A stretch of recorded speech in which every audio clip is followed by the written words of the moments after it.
Good evening. This is Chris O'Flaherty with Oculus, and on behalf of Oculus, I'd like to thank everybody for joining us tonight for tonight's clinical webinar, Early Detection and Management of Keratoconus and Keratoectasia. Our presenter tonight is Dr. Barry Eiden. Dr. Eiden is President and Medical Director of North Suburban Vision Consultants, a multi-specialty practice in the Chicago area.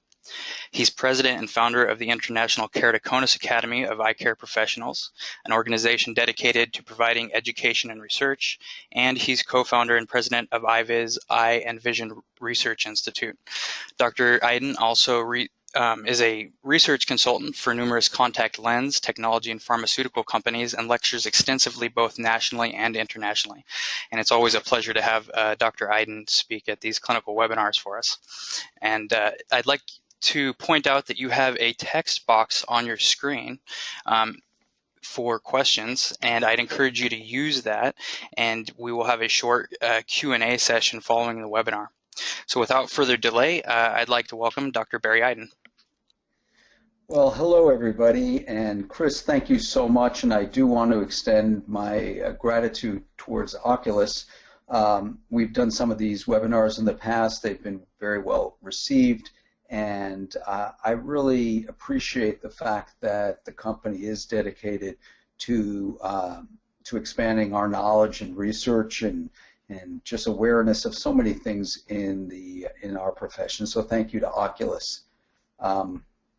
So, of course, we have to have our disclosure slide, and I do some consulting and lecturing and research for numbers of companies and organizations in the eye care field, so we just wanted to list that here. And basically, we talked about, or Chris mentioned before, my involvement in helping establish IKA, or the International Keratoconus Academy of Eye Care Practitioners. We're still in the infancy stages of this organization. Those of you who have interest in getting involved, we're going to have membership sites set up on our website very soon over the next few weeks. So if you can send an email out to info@keratoconusacademy.com, myself or one of our executive board members will respond, and we're going to get you on the list of folks that we will notify when we're ready to take on membership, when our website is set up to take on membership. And so we're really proud of this organization because our goal is to truly expand the knowledge base in this particular and very important area of cornea disease specific to keratoconus and ectasia of the cornea. And as you can see, our executive board is comprised of, you know, who's who of keratoconus, both ODs and MDs who have extensive experience and desire to be involved in this particular area. So again, I encourage everybody to who has interest in this area, most of you who are on tonight would have interest, to please consider joining with IKA, and we'll teach you more about what we're able to do over the months and years to come. So thank you so much.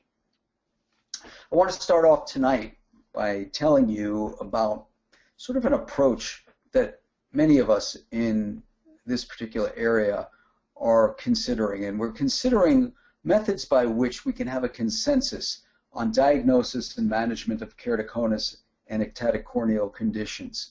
There really isn't a significant consensus, and this article, which was written this past earlier this year, was an initial attempt to do so.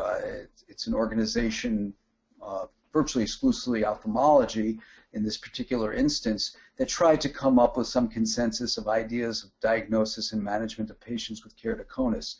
I think it's a worthy effort. I think that their work was commendable. I think there's a lot more that needs to be done and can be done, and there are a lot of holes in this particular effort. But we have to start somewhere, and I do applaud them for taking the first step, and IKA is dedicated to continuing that effort to come up with a generalized consensus on diagnosis and management of keratoconus and related conditions. So I'd like to share this statistic with you that in 2014, over 7,000 corneal transplants were performed in the United States secondary to keratoconus. And keratoconus was the #1 reason for performing corneal transplants after the category called unknown, where it wasn't actually indicated what the reason was, and that was over 13,000. So one can assume that within that 13,000 there were many other cases of keratoconus within that group that actually did have transplants. So the number 7,000 is probably an underestimate.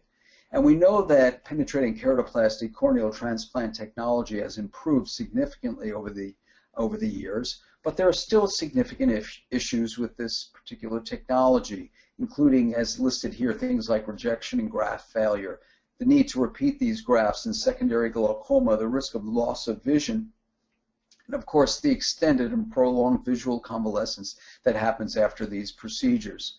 We know that the technology has gotten better. However, there are, for sure, other options that we should always consider first before pushing or moving on to corneal transplantation. And we have vision correction options, obviously, that we'll review this evening, including spectacles and hydrogel contact lenses, corneal GPs, scleral GPs, and hybrid and tandem contact lens systems and technologies. And what's really exciting is that we now have options to control the progression of the disease and also potentially to reduce the severity of the disease.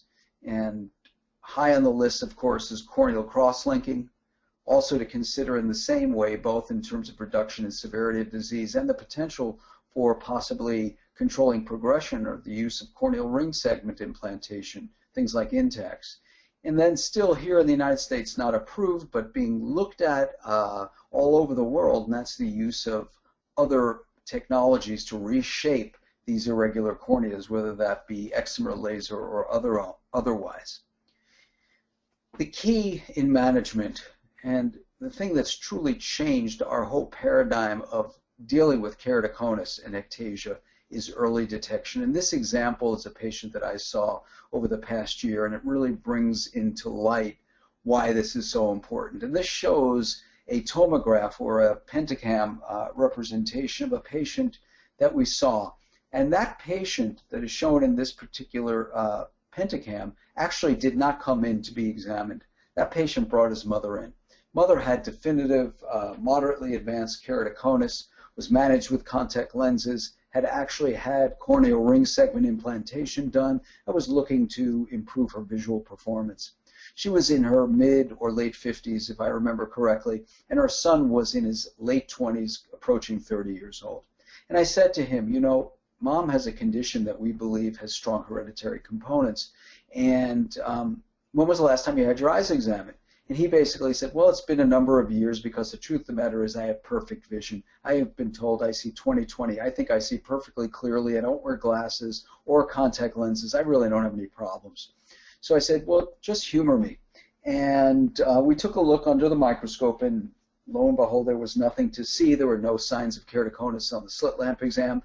His uncorrected vision was, in fact, 20/15 in each eye.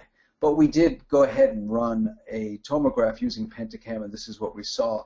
And those of you who are familiar with, and all of you will be familiar with this type of map by the time we're done tonight, you can see that this patient has definitive abnormalities in both corneal curvature, in anterior corneal elevation, this little hot spot, posterior corneal elevation, the greater hot spot, and we can see a cornea whose thinnest location was 475 microns and decentered.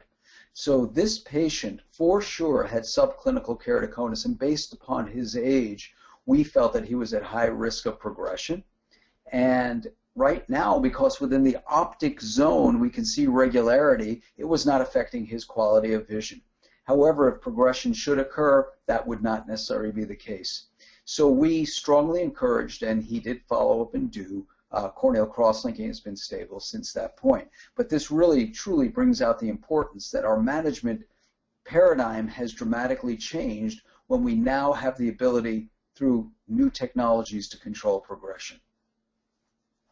Our ultimate goal in managing these patients through early diagnosis is to have happy patients, very happy doctors, and far less corneal transplants. In this lovely photograph, one of our executive board members, Clark Chang from New Jersey, is getting a big hug from one of his keratoconic patients that he made very happy, and we like to see that a lot. So let's begin with just some brief introductions in terms of description of the disease and the diagnosis of the disease. We won't spend a lot of time on this because we really want to get into the early detection methods.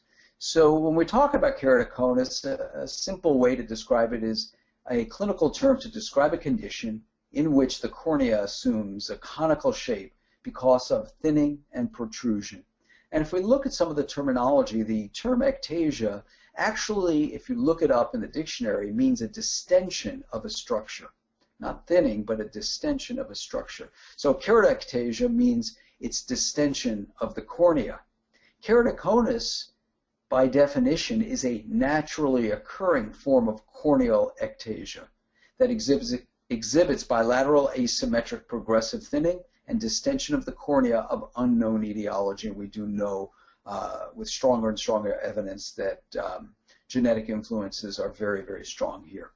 Now, one of the confusing elements is terminology like form fruste keratoconus or subclinical keratoconus. And this is the way that I look at it, and I use these definitions. I look at form fruste keratoconus as being a subtype of keratoconus that is actually attenuated. It develops, it progresses to a very mild form and stops progressing at a certain point where it hasn't dramatically affected or maybe didn't at all affect function.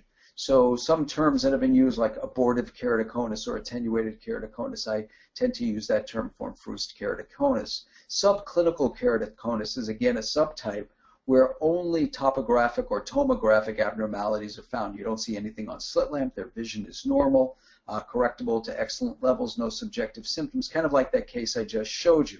Now that still may be progressive and they may change from subclinical to purely true clinical keratoconus where there are subjective symptoms or effect on vision quality and clinical signs, for example, under slit lamp. But when we see them at a certain point in time and we call them subclinical, we wouldn't have those signs, but we would see abnormalities in topography, tomography, and some of the other more advanced technologies we'll talk about tonight. And of course, iatrogenic keratectasia means that it's induced from a certain procedure that we perform, and the most common being refractive surgery on certain patients that can cause a form of corneal ectasia. It's very, very important to diagnose this early. And one of the great concerns is young patients developing keratoconus at a very young age in an aggressive way. The younger that the onset is of this disease, the poorer the long-term prognosis, the faster the progression rate. There's an increased probability of having a corneal transplant, and there's higher risks of those transplants going into rejection. And that's why it's very important that we diagnose keratoconus as early as possible with the understanding that we have abilities to control that progression or thwart that progression. So when we talk about early detection, that's talking about diagnosis of the disease. And we can divide that into two separate categories, one being low-tech and one being high-tech. And tonight we're going to emphasize the high-tech methods of early detection. Of course, truly, only these high-tech methods can diagnose it very, very early. But many of us don't have access to these technologies or limited access to these technologies, and we do have to depend upon some of the low-tech, so to speak, tried and true methods to make us suspicious of keratoconus or ectasia. So, of course, refractive changes. And what are the refractive changes we need to be sensitive to? Any atypical increase in astigmatism that is not within normal and expected methods. Any rapid increase in myopia outside of normal progressive myopia in young individuals. A key element is progressive asymmetry between the two eyes, where we see significant differences in changes in refractive status between the two eyes. And of course, as it advances to affect the quality of vision, some of the strange symptoms like monocular diplopia, multiple images out of one eye that cannot be explained by a cataract, for example, or other media opacities, one has to be suspicious of ectasia and keratoconus. These are the red flags in refraction that we should be considering.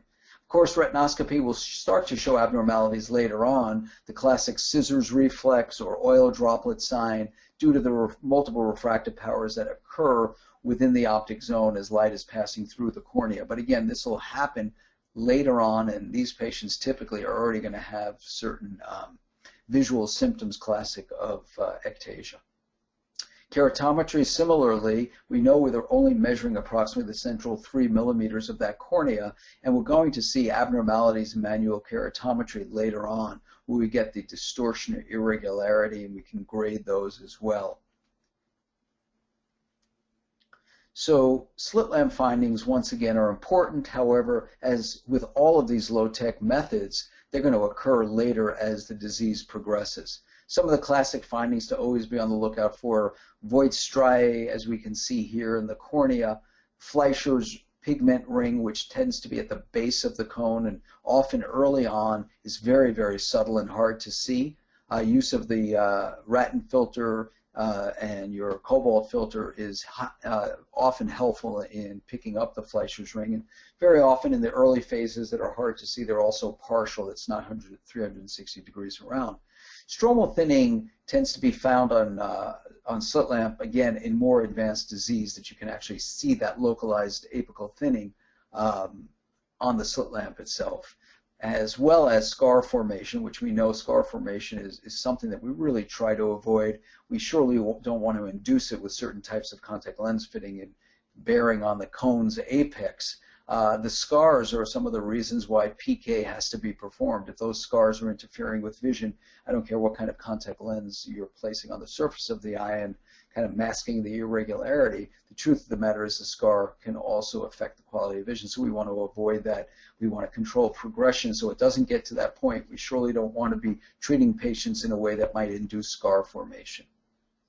So in terms of summary of some of what we would call the primary care detection of keratoconus, or the low-tech detection: frequent refractive changes, especially changes in astigmatism, greater than typically expected; significant differences between the two eyes, both in astigmatism and in spherical errors that are not expected or typical; any of the increased symptoms related to those high-order aberrations that cause some of those monocular distortions that are classic of keratoconus; keratometric changes, scissors reflex on retinoscopy, and early biomicroscopic findings. Again, I said this before, I'll say it again, this doesn't happen extremely early, and our hope is that we can detect this condition, especially in at-risk patients. If one has a family history of keratoconus, especially first degree, these patients really are due to have more of the advanced technological methodologies performed to detect early keratoconus and intervene as appropriately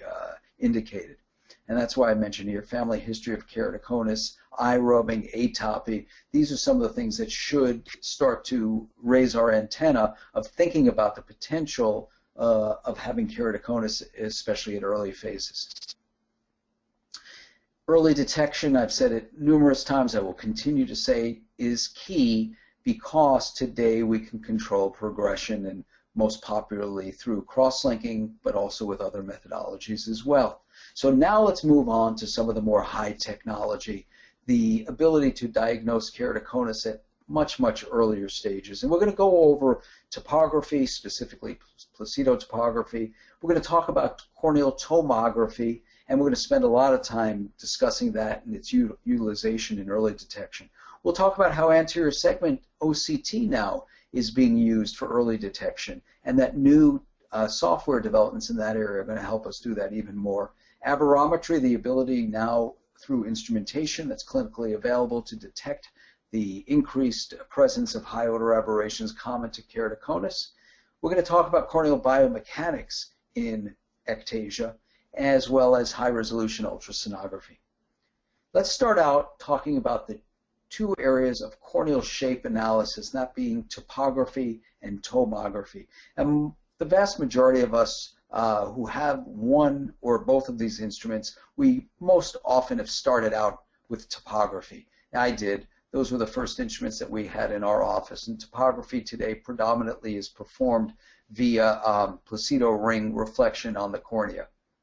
Topography in general can be described as a detailed representation or description of the surface characteristics of any structure, whether it be the cornea, the surface of land, or otherwise.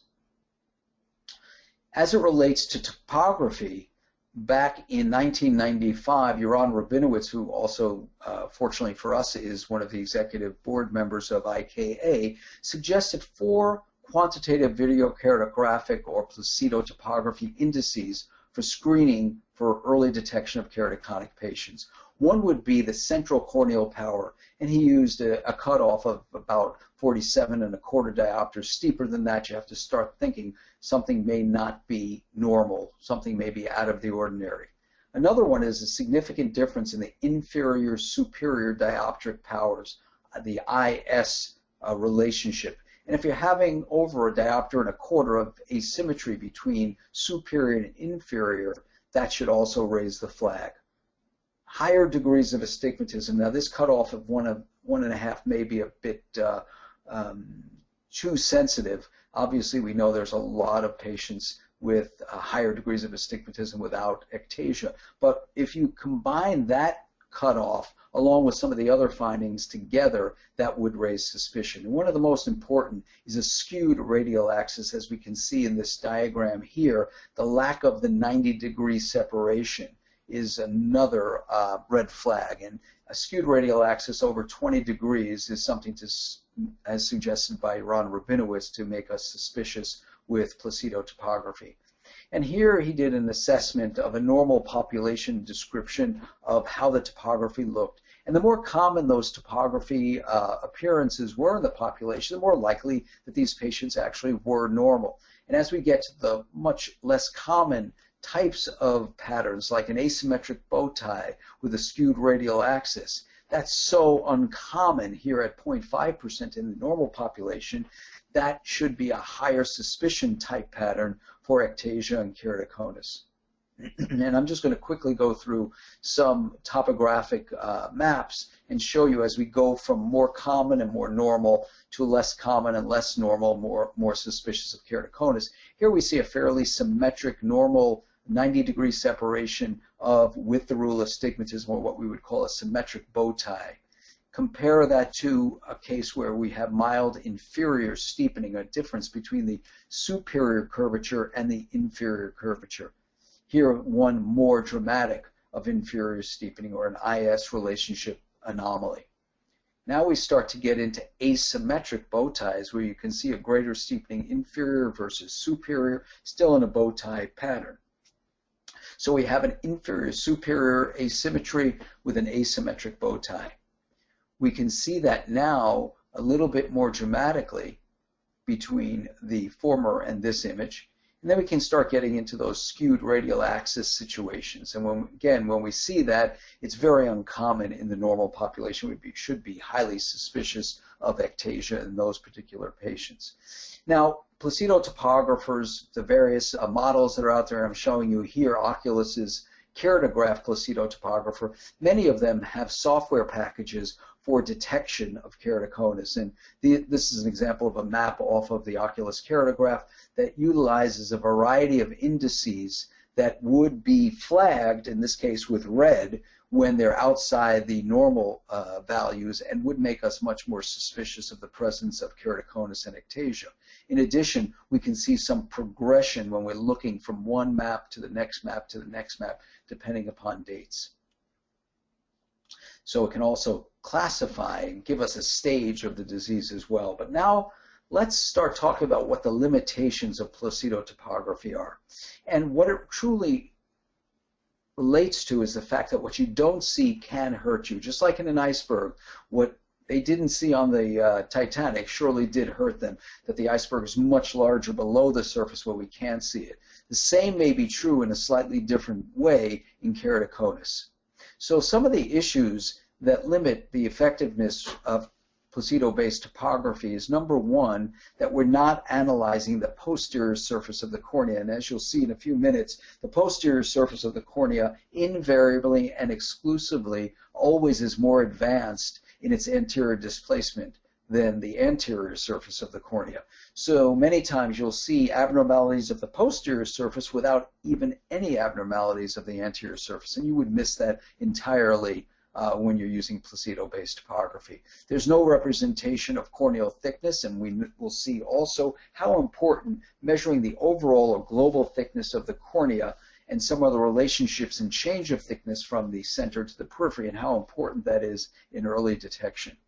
It doesn't actually measure the very central cornea because that's where the camera is actually taking its picture of the reflected rings on the cornea, so where the computer actually makes up the data when it shows you on the map of what happens in the missing area that represents where the camera actually is. We also know, those of us who have used Placido topography for many years and deal with irregular corneas, whether it be keratoconus or otherwise, we realize as the surfaces become more and more irregular, the ability of Placido topography to measure those surfaces with any degree of reliability and accuracy goes down. And it was always very frustrating when I only had Placido topography. In some of the cases I really wanted to get some good measurements, I couldn't even get any good data. There was so much missing data. Most of the systems out there today, although they're trying to address it with Placido topography, have limited corneal areas of measure. And that can be important, especially in conditions like pellucid marginal degeneration and other forms of more peripheral corneal involvement. But curvature itself has its own limitations. Measurement with curvature is reference-based from the instrument camera to the center of the reflected rings. And this becomes a real problem in patients whose line of sight is not centered. And these patients, we would say, had a large angle kappa. We'll give you an example of that here. We can see two simulated corneal surfaces with exactly the same radius of curvature. The only difference here is that here we have a line of sight or an angle kappa that's 0, and here we have a line of sight that's off-centered or a very large angle kappa. And we're measuring the radius reference to that same truly curved surface, we're getting different values. And when you look at that on any curvature map, whether it come from Placido topography or from any other technology, when we're looking at curvature maps, it creates a pseudo-keratoconus, as we can see here. The same cornea or simulated cornea, but one with a larger angle kappa, will create a map that looks like keratoconus with a superior-inferior asymmetry. Now, if you were able to ask the patient to now look more left in this particular case, and we could bring that line of sight back centered, that map will change right back to this one. So you can get a false positive for keratoconus on any curvature map, as I'll show you. So there are other reasons as well in terms of helping us differentiate keratoconus versus normal corneas that can give us false positives. That would be, as I mentioned, large angle kappa, a generalized decentered corneal apex, even contact lens warpage, and poor fixation and misalignment by the patient. Of course, if it's contact lens warpage, if we stop wearing the contact lenses, that's going to get better on its own, and obviously keratoconus will not. So let's now move on. We said some of the limitations of topography. Now let's talk about tomography. Tomography is an actual elevation-based measurement. We're getting direct corneal elevation data of both the anterior and posterior portions of the cornea. It does provide global pachymetry or thickness throughout the cornea. There are three main systems out there. Oculus has its Pentacam, of which I've been using for numbers of years now. Prior to me having the Pentacam, for about 4 or 5 years, we actually had the Orb Scan. And there's another Scheinflug camera-based system called the Galilee by Zymer. A tomography or a tomograph is a two-dimensional image of a slice of a three-dimensional object. So we're all familiar with CT scans. Those are slices through the body that we take measurements. And here we're doing a tomograph of the anterior segment. So we get true elevation data for the front of the cornea, for the back of the cornea, and we can generate curvature maps as well based on true elevation data. Some folks actually believe and think that the accuracy of the curvature data is actually superior when it's derived from elevation data. I'm not sure, but I have heard that stated before. So this is a classic 4-map refractive kind of printout or display from the Pentacam. And it's usually displayed in this way, and this is how we have it set up at our practice, where we look at curvature, just like from Placido topography, or sagittal or axial curvature in the upper left area. We look at elevation data in the upper right for the front of the cornea. We look at elevation data for the back of the cornea in the lower right. And we have here global pachymetry in the lower left. Now you can move these things around. You can put any types of maps in any of these 4 squares and label it a different type of display. But this is the classic 4-map refractive on a normal patient. And there's a variety of quantified measures that you can take, including the asphericity of the front surface of the cornea, simulated keratometry, pachymetry data at various points in the cornea, so on and so forth, and corneal diameter as well. If we compare this, however, to a blatantly abnormal keratoconic cornea, we can see how different it looks with the same sort of display. We have that inferior steepening on curvature. We have that anteriorly displaced apex of the cone. The anterior displaced posterior surface that you can see is more dramatic than the anterior. You can see here the hot spot at 54 microns anteriorly displaced from the reference sphere, and here over 100 microns anteriorly displaced on the back of the cornea. We can see the global pachymetry being abnormal and the thin point being decentered, and the thin point being much thinner than average at 438 microns. And we can see we get some of those other quantifiable data points as well. Let's talk about pachymetry and thickness of the cornea, and why is it so important? Because it's abnormal in ectasia and keratoconus, and sometimes some of the most sensitive elements change earliest and are detected on global pachymetry. The thin point of the cornea, as I just mentioned, often is decentered. Not always, but often in keratoconus is decentered. We know that it's thinner typically, not always, but thinner typically than the normal range of corneal minimal thickness. But what's really interesting is the fact that it is actually the rate of change of thickness from the thinnest point out to the periphery that differentiates much more sensitively the keratoconic or ectatic cornea versus the normal, what we call a progression anomaly. And how do we measure that? Well, basically you can see here these concentric rings. We take an average of the thickness for each of these concentric rings, and then we can create a progression of pachymetry from the thin point out to the periphery. And when we do that, we can actually do that in 2 different ways. We can have the absolute thickness, which is on the pentacam called the corneal thickness spatial profile, and we can see this is very, very normal. We see the mean in the population, 2 standard deviations, and where this particular patient falls from the thinnest point centrally out to the thickest point peripherally. But we can also look at the rate of change, or the percentage thickness increase from the center to the periphery. Again, mean, 2 standard deviations, and where this patient falls very normally. Let's look at an abnormal case, an interesting abnormal case.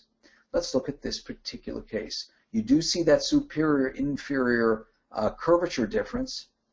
We do see a very mild anteriorly displaced apex of this cornea. That's just above what we would consider clinically normal. I would think the max here is probably going to come out somewhere around 18 or 19 microns over the reference sphere, and that's a bit over the normal range. We can see the hotter spot on the back surface of the cornea, well out of the normal range. But look at this. The thinnest part of the cornea is still well over 500 microns. The thinnest point was measured at 523 microns.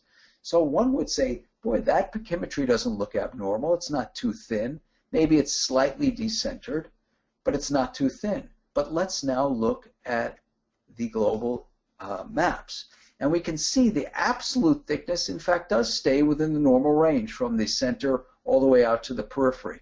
The thinnest and thickest points in the cornea are within the normal range. However, the change in thickness, the percentage thickness increase, is outside the normal range. So even though it started out with a thickness relatively normal, maybe slightly thin, but relatively normal, it thickens at a faster rate. So that rate of change of thickness is greater in this particular case, and outside normal, a very early detection sign. Here we can see a more advanced case of keratoconus where the absolute central portion near the apex of the cone is outside the normal range of thickness, where it is now obviously as thin as 422 microns. And we can see that PTI dramatically abnormal. This is a very, very sensitive means of differentiating normal versus abnormal in keratoconus. And now we're starting to look at OCT technologies with their ability to measure global corneal thickness. And softwares are being developed, software packages are being developed that will look at various statistics to differentiate normal versus keratoconus or other forms of ectasia. General thinning and minimal corneal thickness is going to be looked at. The difference between the minimum and median or focal or localized thinning, which is more common in keratoconus, and asymmetric thinning, looking from the top to the bottom, that sort of thing. So the decentration of that thin point as well. And this is with anterior segment OCT technology. Let's go back to elevation on tomography. On the left, you can see a front surface cornea that just has regular natural astigmatism. We see here the higher points along the cornea, and here the lower points as we go in a normal astigmatic case. So the higher points is the flatter meridian, and the points that are lower relative to the reference sphere that's used as a reference point, then you're going to get these darker blue and cooler colors. So we see that 90-degree separation, very normal. But look at an anterior elevation map of a keratoconic patient. You can see that localized hotspot. That means that area is more anteriorly displaced than should be normal based upon normative data that we have relative to the reference sphere that it's calculated off of. However, the story is often on the back side, and that is what I was mentioning before in terms of the fact that the back surface of the cornea at the location of the apex of the cone, which is here, is more anteriorly displaced than the front surface of the cornea in virtually every case of keratoconus. Now that's intuitively correct if you think about it, because if the back is pushed forward more than the front is pushed forward, what's going to happen at that location? You're going to get localized thinning. You're going to get localized thinning because the back is pushed forward more than the front is pushed forward, so those two surfaces will get closer together. The cornea will be thinner.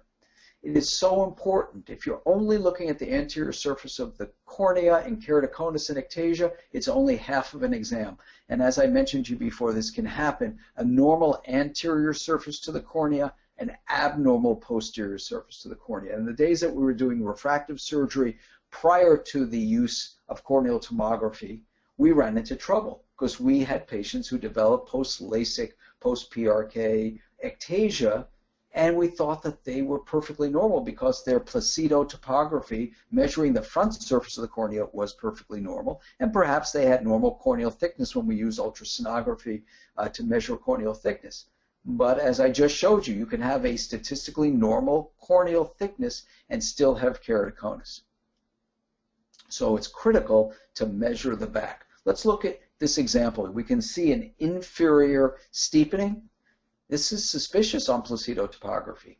And when we look at the tomography, everything's in a wrong position here. We do see that inferior steepening. But when we look at elevation maps, they're normal. These are not ectatic looking. And if you look at the corneal thickness, not only is it not thin, it's quite thick. And in this case, the progression was also within the normal range. So this was a false positive found on the curvature map. And you can see it could be a false positive curvature map, whether it's done with a tomographic system or with a Placido system. But the elevation maps will help you differentiate normal from abnormal. And we just talked about here the reason why you get localized thinning, because the back is pushed forward more than the front is.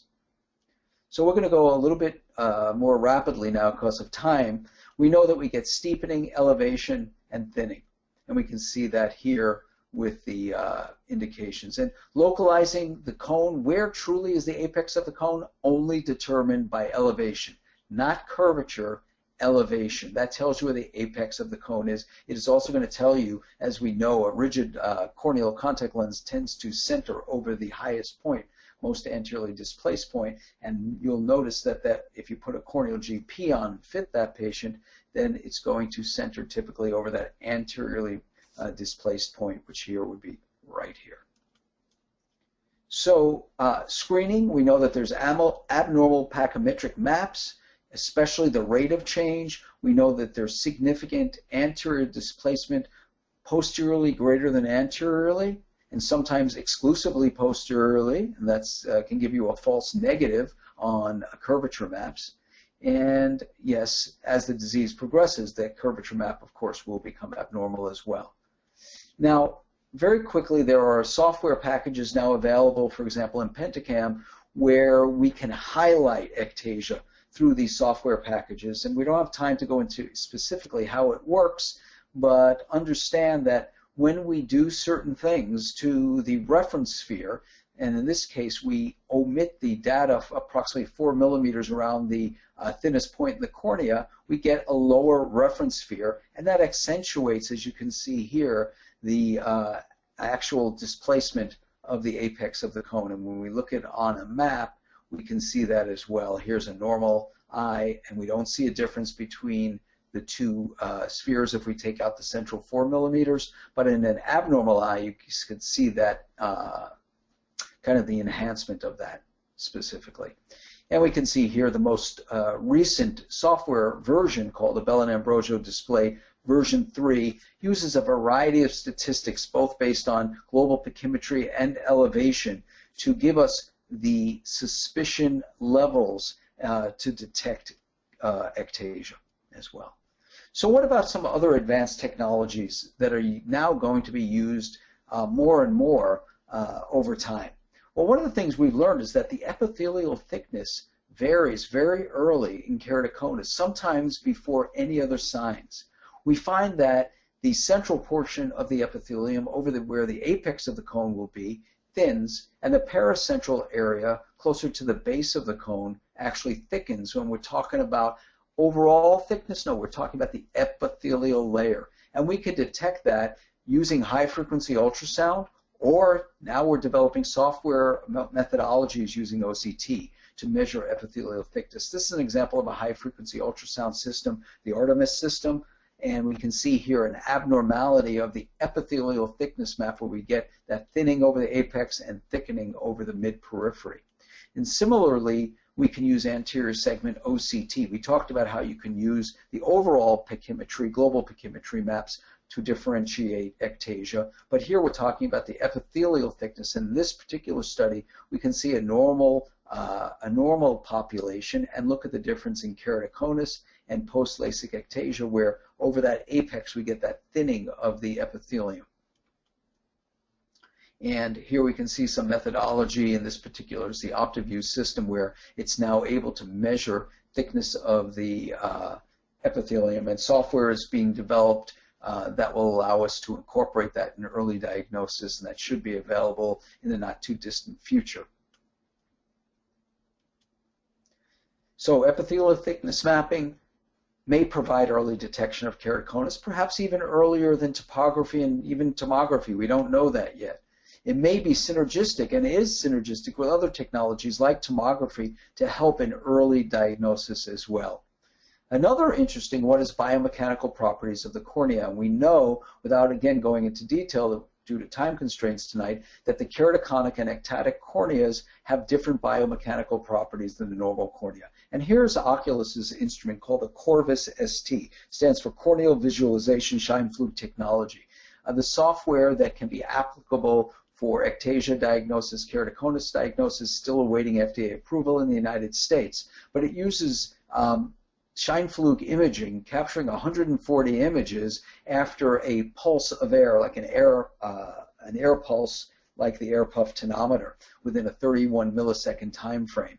And it analyzes how that cornea actually deforms, as we'll see in very slow motion, as well the amount of deformation, as well as other properties like oscillation of the cornea. And it's able to measure that quite accurately, and it's very sensitive at picking up ectasia, and there are other indications for corneal biomechanical measurements as well. Here's a study that was done at Ohio State University by Cynthia Roberts, showing definitively a differentiation of keratoconus versus normal eyes. And here's just some examples of some videos I think you'll find interesting.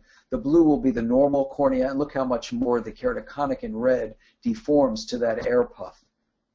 It's quite dramatic. We have a difference and a significant increase in deformation amplitude in keratoconus, and we also have an increase in the oscillation of the cornea after the air puff. And we'll see here the same cornea pre and post Intex corneal ring segment implantation and look at that difference between the two eyes, and look at that oscillation difference also, that kind of jiggling motion that you see. So there was a definite difference in the amplitude pre-op. The cornea deformed much greater than post-Intex.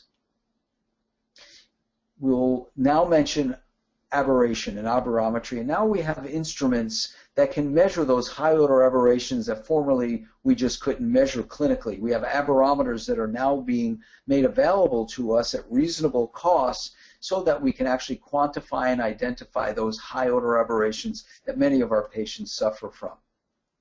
We know that actually even in normal eyes, up to 17% of total aberrations may be high order. But high order aberrations are any refractive errors that cannot be corrected by spherocylindrical lens combinations. Here we can see a patient who has virtually perfect vision, 20/10 uncorrected vision. They don't have high low order aberrations, and they surely don't have elevated high order aberrations. Compare that to a patient who has a refractive error but has very low high order aberrations. And we finally end up comparing that to a keratoconic patient. A clinically significant keratoconic patient will have a lot of low order aberrations, sphere and cylinder, as well as tremendous amounts of high order aberrations. And we find clinically that coma here is probably one of the most common of those high order aberrations that occur in keratoconus. So a summary of early detection of keratoconus, critically important in light of technologies that can halt progression. Detection and methodologies and technologies. We have low-tech, which we reviewed some of those that all of us should keep in mind during our routine examinations, and we reviewed those high-tech technologies, Placido topography, corneal tomography, anterior segment OCT, high-frequency ultrasound, and the ability now to measure biomechanics of the cornea and aberrometry. So that kind of brings us to the end of our formal presentation. And I thank you tremendously. And again, I want to mention those of you who are interested in finding out more about IKA, please send an email to info@keratoconusacademy.com, and we will get back to you and hopefully be able to present you the option for membership in the organization in the very near future. Also, all of these webinars, tonight's and others, can be obtained by going to the Oculus website, www.oculususa.com. And those of you who are interested in any information about some of the instruments that Oculus sells, here is the email address, sales@oculususa.com, as well as a phone number for you. So at this point, I'm going to turn everything back over to Chris, and maybe we can take a couple of questions over the next 3 to 5 minutes or so. Thank you very much, Dr. Eiden. Excellent talk. Excellent talk. We do have a couple questions. I know we're running low on time here, but if you don't mind, I have one here. What do you look at to detect early post-LASIK ectasia? So post-LASIK ectasia, in terms of technology, very, very similarly, because sometimes it's very difficult to differentiate keratoconus, naturally occurring keratoconus, from post-LASIK ectasia. If we look at some of the pentacams that we see in our post-LASIK ectasia, they virtually look like keratoconus. But we know that these patients have had refractive surgery. Now the question truly becomes, did these patients possibly have some sign of, before having LASIK, of having ectasia? Now, looking at tomography usually will rule that out, but we have to look at things like the Bell and Ambrosio ectasia display in those patients before surgery to perhaps more sensitively pick up subtle cases of potential ectasia, and maybe some of these other high technology methodologies such as high frequency ultrasound or some of the epithelial thickness or biomechanics. Those sorts of things may also kind of raise the red flag. I can tell you in our practice, when we screen patients for refractive surgery, we're amazingly sensitive. We perform as many tests as we have available to us, and if there's the slightest doubt, we just encourage the patient not to move forward, even though we may be turning away patients who may not have had a problem from the surgery. We just feel much more comfortable in taking the more conservative route. Excellent. So I have just a couple more, and then if that's okay. Yeah. what would you consider to be an abnormal change in refraction? That's very, very good question. So I think there are a couple of things to keep in mind. First is the age of the patient, right? So, you know, some of the younger patients, if you have myopic progression, you might not be surprised about that. What I would want you all to be sensitive to is asymmetries between the two eyes, especially asymmetry in terms of progression of astigmatism between the two eyes. So let's say we had a patient who we saw 1 year and they were -1 with a 3/4 diopter cylinder. Let's say they're 10 years old or 12 years old, and now they come in and they're 14 or 16 years old, young girl comes in, and now one of the eyes is -150 with a 1 1/4 cylinder, and the other eye is -150 with a 3 cylinder, and the axis changed by 30 degrees. That surely would make me suspicious. So I don't think that we have specifically you know, numbers that I can give out, but there is a clinical impression that we get outside the normal range when a certain patient is looked at. And whenever you're in doubt, then you just take it to the next level. And those patients should be referred, if you don't have access to the technologies, there are a variety of ways that we can refer to each other just simply to do some of these screening tests. For example, we have patients referred in simply to do pentacam maps from both optometrists and ophthalmologists who don't have access to that technology. Those patients are tested by our technicians. They're sent a report. Patients aren't even seen by any of our doctors unless the referring doctor really wants that to be done. Okay, excellent. I'm going to take one more and then we'll call it a night. So do you feel that one topography keratoconus detection index or set of indices is superior to another? So I'm going to tell you from my own personal experience, the greatest ability that I've had to detect keratoconus has come once we brought tomography into our practice.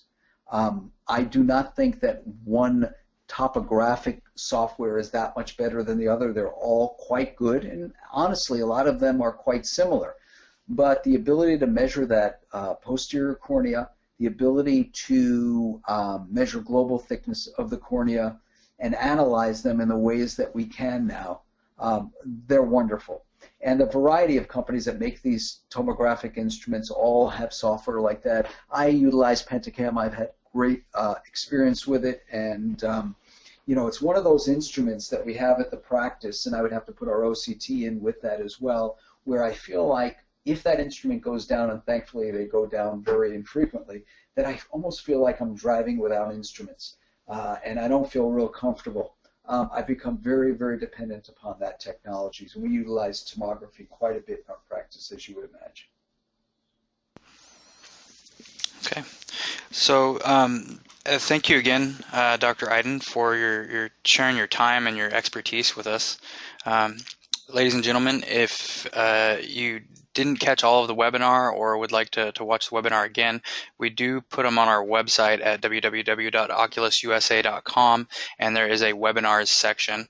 And if you have any questions about the products, one of the products Dr. Eiden mentioned a few times was the Pentacam and anterior segment tomography. If you have any questions about that or would like an in-office demonstration, you can contact us at sales@oculususa.com, or you can reach us at our phone number 425-670-9977. So again, thank you, Dr. Eiden. We really appreciate your time and your experience in the matter.